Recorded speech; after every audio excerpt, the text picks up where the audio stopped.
సినీ నటుడు రాజీవ్ కనకాలకి పోలీసులు షాక్ ఇచ్చారని, హయత్ నగర్ పోలీసులు సినీ నటుడైనటువంటి రాజీవ్ కనకాలకి నోటీసులు ఇచ్చారు అంటూ కొన్ని వార్తలు వస్తున్నటువంటి నేపథ్యంలో అసలు హయత్ నగర్ పోలీసులు రాజీవ్ కనకాలకి ఏ కేసు విషయంలో నోటీసులు ఇచ్చారు, రాజీవ్ కనకాల చేసినటువంటి నేరం ఏంటి అనేది మనం పూర్తి స్థాయిలో విశ్లేషణ చేసుకునేటువంటి ప్రయత్నం చేద్దాం. టాలీవుడ్ ప్రముఖులైనటువంటి రాజీవ్ కనకాలకి పోలీసులు నోటీసులు. టాలీవుడ్ సినీ నటుడు రాజీవ్ కనకాలకు హయత్ నగర్ పోలీసులు నోటీసులు జారీ చేశారు. పెద్దంబర్పేట మున్సిపాలిటీ పరిధిలో ఉన్నటువంటి పసుమాముల రెవెన్యూ పరిధిలోని సర్వే నెంబర్ 421లోని ఒక వివాదాస్పద ప్లాటు విక్రయ వ్యవహారంలో మోసం జరిగినట్లుగా ఆరోపణలు రావడంతో ఈ నోటీసులు జారీ అయ్యాయి. ఈ క్రమంలో రాజీవ్ను విచారణకు హాజరు కావాలని హయత్ నగర్ పోలీసులు అయితే ఆదేశాలు జారీ చేశారు. విషయం బయటకు రావడంతో ఈ వ్యవహారంలో రాజీవ్ కనకాల ఈ ప్లాట్ను సినీ నిర్మాత అయినటువంటి గుత్తా విజయ్ చౌదరికి విక్రయించారు. అయితే ఈ ప్లాట్ రాజీవ్ పేరు మీద లేనట్లుగా తెలుస్తూ ఉంది. ఆ తర్వాత విజయ్ చౌదరి ఈ ప్లాట్ను డిండి శ్రవణ్ కుమార్ అనేటువంటి వ్యక్తికి 70 లక్షలకు అమ్మారు. ఈ లావాదేవీలలో లేనటువంటి ప్లాట్ను ఉన్నట్టు చూపించి మోసం చేసినట్లుగా బాధితులు ఆరోపణలు చేస్తూ ఉన్నారు.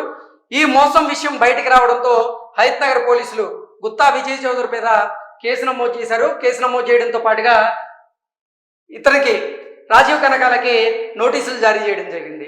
పోలీసులు రాజీవ్ కనకాలకు సాక్షిగా నోటీసులు జారీ చేసి విచారణకు హాజరు కావాలని కోరారు. అయితే రాజీవ్ తన ఆరోగ్యం సరిగా లేదని ఆ తర్వాత వస్తానని పోలీసులకి సమాచారం ఇచ్చారు. ఈ కేసుకు సంబంధించి మరిన్ని వివరాలు తెలియాల్సి ఉంది. పోలీసులు ఈ వ్యవహారం మీద లోతుగా దర్యాప్తు అయితే చేస్తూ ఉన్నారు. లేని ప్లాట్లను విక్రయించినటువంటి నేపథ్యంలోనే సినీ నటుడైనటువంటి రాజీవ్ కనకాలకి పోలీసులు నోటీసులు ఇస్తున్నట్టుగా తెలుస్తోంది. ఈ ఘటన స్థానికంగా చర్చనీయాంశంగా మారింది. లేని ప్లాట్లను విక్రయించి లక్షల రూపాయలు సంపాదించేటువంటి ప్రయత్నంతోనే సినీ ప్రముఖులు కూడా ఈ స్కామ్లో ఉన్నారని వారి మీద ఆరోపణలు అయితే కొంతమంది చేస్తూ ఉన్నారు. కేసు గురించి రాబోయేటువంటి రోజుల్లో మరింత సమాచారం తెలియనుంది. భవిష్యత్తులో ఇలాంటి మోసాలు జరగకుండా ఉండేందుకు అవసరమైనటువంటి చర్యలు తీసుకోవాలంటూ కూడా అక్కడ ఉన్నటువంటి స్థానికులు అయితే డిమాండ్ చేస్తూ ఉన్నారు. ఏది ఏమైనప్పటికీ పెద్దంబర్పేట మున్సిపాలిటీ పసుమాముల రెవెన్యూ పరిధిలో వచ్చేటువంటి సర్వే నెంబర్ 421లో ఒక ప్లాట్ అయితే ఉంది. ఆ ప్లాట్కి సంబంధించినటువంటి విక్రయ వ్యవహారంలో ఇప్పుడు రాజీవ్ కనకాల కూడా ఇన్వాల్వ్ అయినట్లుగా, రాజీవ్ కనకాల ఆ సదరు ప్లాట్ని ఒక ప్రొడ్యూసర్ అయినటువంటి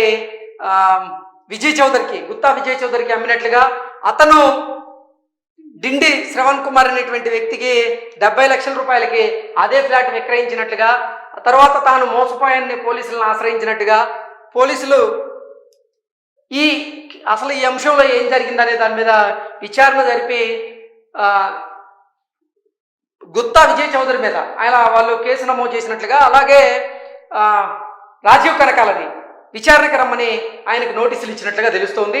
ఇక నేను విచారణకి రాలేను, నా ఆరోగ్యం సహకరించడం లేదు, ప్రస్తుతం నేను నా ఆరోగ్యం మెరుగుపడిన తర్వాత విచారణకు వస్తాను అంటూ రాజీవ్ కనకాల పోలీసులకు తెలియజేసినట్లుగా కూడా వార్తలు అయితే వస్తున్నాయి. ఇక నిజంగా ఈ కేసుకు సంబంధించిన దాంట్లో రాజీవ్ కనకాల ఇన్వాల్వ్ అయి ఉన్నాడా లేదా అనేది స్పష్టత రావాలంటే మరికొద్ది రోజులు మనం ఎదురు చూడక తప్పదు.